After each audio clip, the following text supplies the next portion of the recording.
Pernah nggak sih lo lagi scroll medsos, terus tiba-tiba nemu konten yang bikin lo kesel, jijik, atau malah ngerasa, kok begini amat ya dunia sekarang? Konten yang isinya nyebarin hoax, ngebully orang, pamer hal-hal ekstrem, atau bahkan cuma buat nyari sensasi murahan. Nah, lo sadar nggak? Konten kayak gitu tuh bukan cuma ada di dunia maya, tapi juga udah nyebar ke dunia nyata. Dan efeknya jauh lebih serem dari yang lo bayangin. Lo mungkin mikir, yaelah, paling juga cuma konten. Tinggal skip aja kan? Tapi gini loh, konten negatif itu ibarat virus. Awalnya muncul di layar, tapi lama-lama nular ke pikiran, ucapan, sampai tindakan kita sehari-hari. Dan percaya nggak, sekarang tuh makin banyak orang yang niru apa yang mereka lihat di dunia maya. Bahkan yang negatif sekalipun. Contoh nih, prank kasar yang dulu cuma buat views, sekarang malah dijadiin hiburan di jalanan.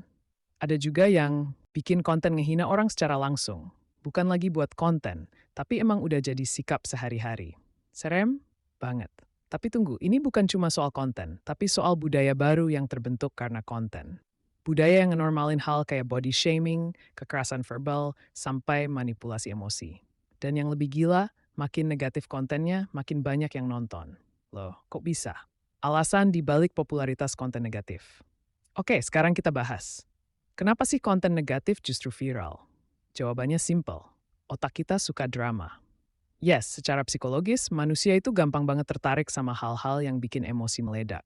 Marah, jijik, kaget, semua itu bikin kita pengen ngeklik, nonton sampai habis, terus share ke temen. Otak nganggap itu penting, padahal nggak sehat juga kalau dikonsumsi terus-terusan. Makanya, algoritma pun makin suka ngangkat konten-konten kayak gitu. Karena apa? Karena engagementnya gede. Komentar rameng, share tinggi, views naik. Dan boom, konten negatif jadi primadona.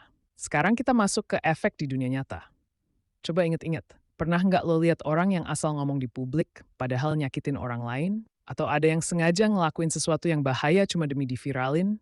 Yap, itu salah satu bentuk nyata dari konten negatif yang udah bocor ke kehidupan kita sehari-hari. Bahkan, kasus bullying di sekolah, kekerasan di jalanan, sampai body shaming di tempat kerja, itu semua kadang terinspirasi dari apa yang lagi tren di medsos.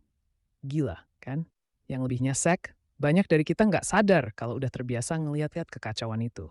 Kita nganggap itu biasa aja. Kita jadi penonton pasif yang ngerasa, yah emang dunia sekarang begini. Padahal justru karena kita diem, konten negatif makin kuat. Solusi gaya, santai, nggak cuma ngomel. Tapi tenang, gue di sini bukan buat ngomel-ngomel doang. Gue percaya selama masih ada yang sadar, masih ada harapan. Jadi kita bisa mulai dari hal kecil.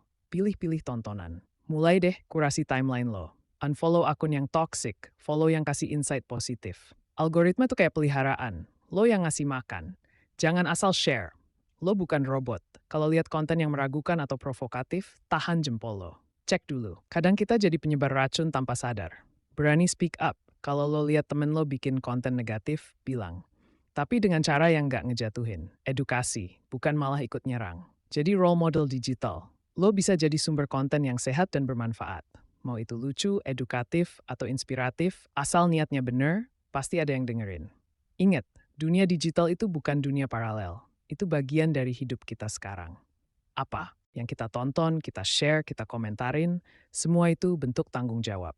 Dan kalau kita semua mulai dari diri sendiri, siapa tahu kita bisa pelan-pelan ngebersihin timeline dunia dari konten-konten yang meracuni pikiran. So, kalau lo ngerasa video ini bikin lo mikir, kalau lo setuju bahwa dunia nyata butuh lebih banyak konten positif dan kesadaran digital, yuk bantu gue share pesan ini. Like video ini biar makin banyak yang nonton. Subscribe juga, karena di channel ini kita bakal terus bahas hal-hal yang kadang luput, tapi penting banget buat masa depan kita bareng. Sampai ketemu di video selanjutnya, dan ingat, jangan cuma jadi penonton, tapi jadi bagian dari perubahan.